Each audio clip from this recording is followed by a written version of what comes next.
নিচে নামান, বোম নিচে নামান, বোম নিচে নামান, এই বোম মারো নিচে নামান, বোম দেন নিচে নামান, এই বোম নিচে নামান। আরে এত নিচে নামাবো কিভাবে? ভাই বলেন।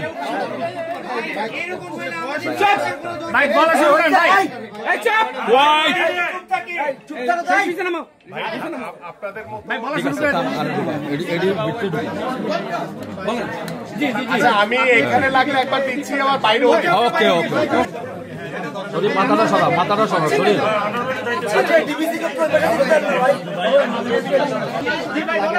ভাই বোম নিচে নামান, শরীফুল বড় ভাই একটু ধরে না। আচ্ছা শুরু করা। শরীফ নিচে নামা, শরীফ নিচে নামা। আন্তরিকভাবে দুঃখ প্রকাশ করছি যে আমার আজকে এখানে বিকাল 3টার সময় উপস্থিত হওয়ার কথা ছিল, বাট অনাকাঙ্ক্ষিত রাস্তার অনেক ট্রাফিক জ্যামের কারণে আমরা নির্ধারিত সময় পৌঁছাতে পারিনি এবং আপনারা প্রিয় সাংবাদিক ভাইরা দীর্ঘক্ষণ ধরে অপেক্ষা করছেন। এই জন্য আমি আমার পক্ষ থেকে, আমার দলের পক্ষ থেকে আন্তরিকভাবে দুঃখ প্রকাশ করছি।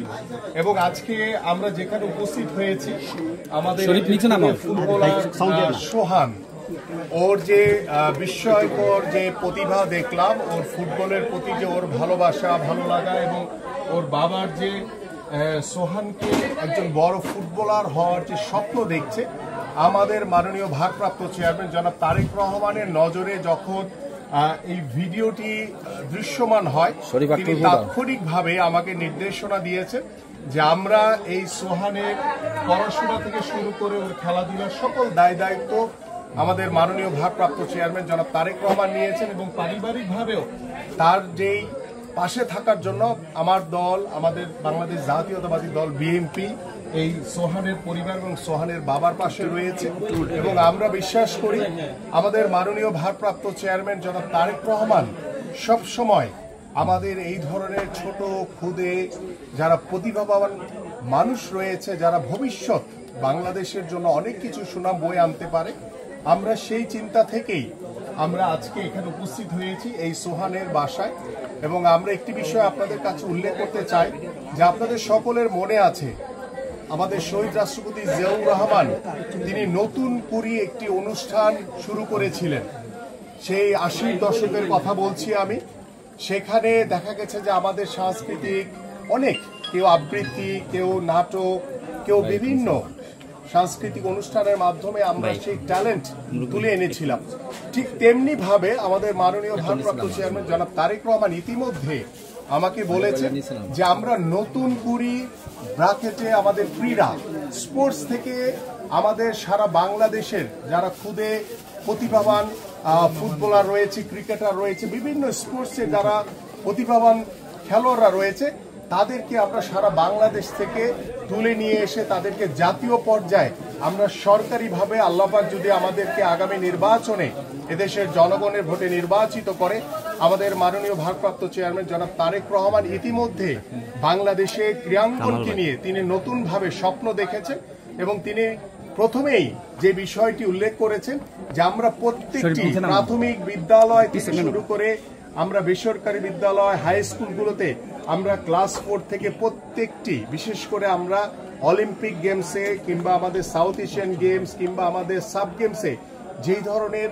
ইভেন্টগুলোতে বাংলাদেশের ভালো কিছু করার সুযোগ রয়েছে, সেই ইভেন্টগুলোকে আমরা প্রত্যেকটি স্কুলে, বিশেষ করে আমরা 5টি ইভেন্টকে টার্গেট করে প্রত্যেকটি স্কুলে বাধ্যতামূলক করব এবং সেই খেলাধুলার মাধ্যমে আমরা আমাদের ভবিষ্যৎ প্রজন্মকে একটি সুস্থ জাতি উপহার দিতে চাই। পাশাপাশি আমাদের স্কুলের মাধ্যমে, স্কুলে খেলাধুলার মাধ্যমে আমাদের যে তৃণমূল থেকে যেই সকল খেলোয়াড়রা ভবিষ্যতে তারা বাংলাদেশ দলকে প্রতিনিধিত্ব করবে এবং এই সোহানের মতো যারা খুদে বিস্ময়কর ফুটবলার রয়েছে, প্রতিভাবান ফুটবলার রয়েছে, এদেরকে খুঁজে বের করে আমরা ইনশাআল্লাহ আগামীতে একটি ক্রীড়াঙ্গনের বাংলাদেশ এবং নতুন বার্তা দিতে চাই যে আমরা প্রত্যেকটি উপজেলা, ইউনিয়ন লেভেল, জেলা লেভেল এবং প্রত্যেকটি বিভাগীয় পর্যায়ে আমরা বিকেএসপি নির্মাণের মাধ্যমে আমরা আমাদের এই ধরনের যারা প্রতিভাবান, সোহানের মতো প্রতিভাবান ফুটবলার রয়েছে, বিভিন্ন খেলার ইভেন্টে যারা রয়েছে, সকলকে আমরা একসাথে করে আমরা জাতীয়ভাবে তাদের সকল দায় দায়িত্ব নিয়ে বাংলাদেশকে একটি ক্রীড়াঙ্গনের বাংলাদেশ হিসেবে এবং আমরা প্রত্যেকটি সেক্টরে স্পোর্টসের দলীয়করণ মুক্ত, রাজনীতিকরণ মুক্ত একটি ক্রীড়াঙ্গন উপহার দিতে চাই।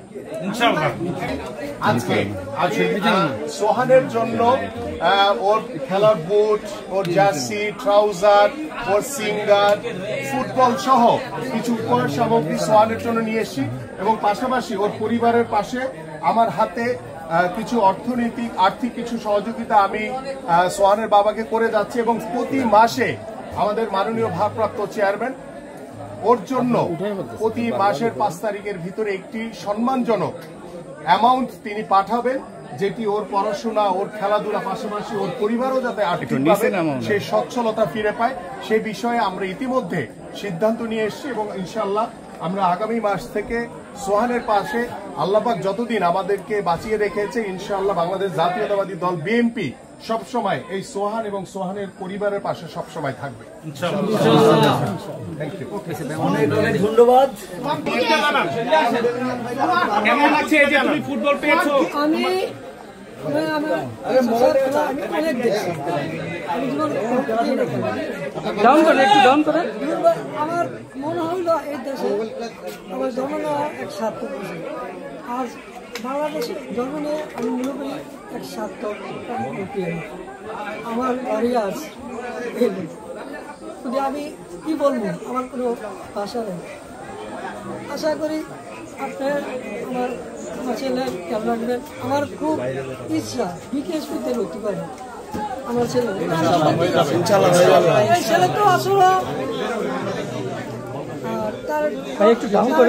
আমার মাতা, আমাদের দেশের মাতা, ভালো ভাববে আমার সবার জন্য, এটা আমি আশা করি। তারপরেও আমি বলি এই ছেলে তো আমার না, এই ছেলে আপনাদের, এই দেশের সম্পদ। আপনারা সরকার মিলে অনেক বিকেএসপি করে ভালো একটা কিছু করে দিন, এটাই আমার আছে।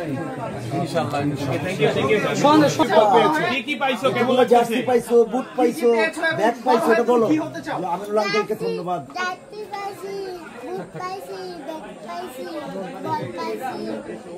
কেমন লাগছে? কেমন লাগছে তোমার? সোহান, তোমার বড় হয়ে কি হতে চাও তুমি? কার মতো হতে চাও? মেসির মতো। এখন এগুলা তো পাইছো, এখন ঠিক মতো প্র্যাকটিস করতে পারবা? হ্যাঁ বলো যে আমি যেগুলো পাইছি এখন আমি ভালো মতো প্র্যাকটিস করতে পারবো। সোহান কতটুকু খুশি এগুলো পেয়ে? তোমার ফুটবল খেলা শিখায় কে? ফুটবল খেলা শিখায় কে? আব্বু কেমন ফুটবল খেলা শিখায়? বলো তারেক রহমান আঙ্কেল এবং আমিনুল আঙ্কেল অনেক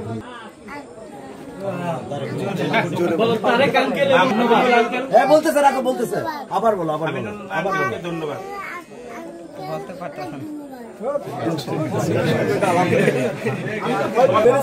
তোমাকে কে দিচ্ছে? আমিনুল আঙ্কেল। আমরা বাইরে গিয়ে